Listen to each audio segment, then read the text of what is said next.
Confessions of a Phone Addict. It all started on a perfectly normal morning. My alarm rang at 7 a.m., but I didn't get out of bed. Why? Because instead of turning off the alarm, I started scrolling. One funny video led to another, and suddenly it was 7:45. I was still in bed, laughing at memes while my breakfast was burning in the kitchen. That was the first sign. I wasn't just using my phone, I was living inside it. I mean, who even needs a clock anymore? My phone tells me the time. Who needs a calendar? My phone reminds me. Who needs friends? Okay, maybe I still need friends, but honestly, I spend more time liking their pictures than actually talking to them. At first, I told myself it was harmless. Everybody checks their phone in the morning, right? But my 5 minutes became 30, sometimes 45. By the time I actually left my room, I was already tired from lying in bed doing absolutely nothing. The worst part? Notifications. They controlled me like a master. Ding! A new message. Buzz! Someone liked my post. Ping! A useless ad telling me to buy socks I didn't even want. Every sound made me jump like Pavlov's dog. My brain thought each beep was important, but 90% of the time it was trash. Still, I couldn't resist. One day I was cooking pasta. The water was boiling. Everything was ready. Suddenly my phone buzzed. I thought, maybe it's important. I left the kitchen for just a second to check.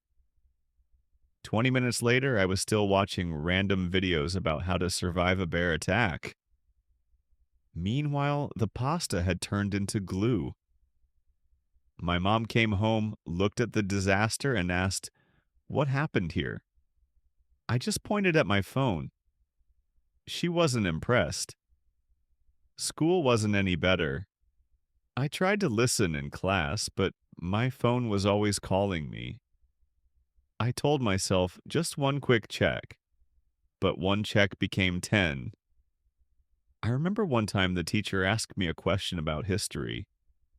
Instead of answering, I said, "Wait a second," because I was in the middle of a game. Everyone laughed. I wanted the ground to swallow me. Even my friends got annoyed. We would go out for coffee, and guess what I did? I pulled out my phone. They would be telling a funny story, and I would be nodding, pretending to listen, but actually I was texting. One of my friends finally said, "Are you dating us or are you dating your phone?" Ouch. That hurt, but she was right. The peak of my addiction came one Saturday. My family and I went on a picnic. It was supposed to be a relaxing day, fresh air, sunshine, sandwiches. But of course, I was on my phone. I was so busy taking photos of the food that I didn't notice a bird stealing my sandwich. By the time I looked up, my lunch was gone. Everyone laughed, but I felt like crying.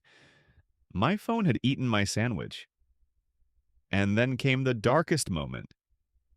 The day my phone died. Not died forever, but the battery hit zero at the worst possible time. I was on the bus halfway home. No charger, no power bank. Suddenly, silence, no messages, no music, no notifications. Just me. And reality?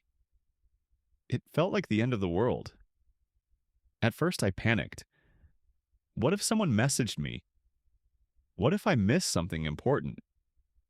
My hands felt empty. My brain screamed for distraction.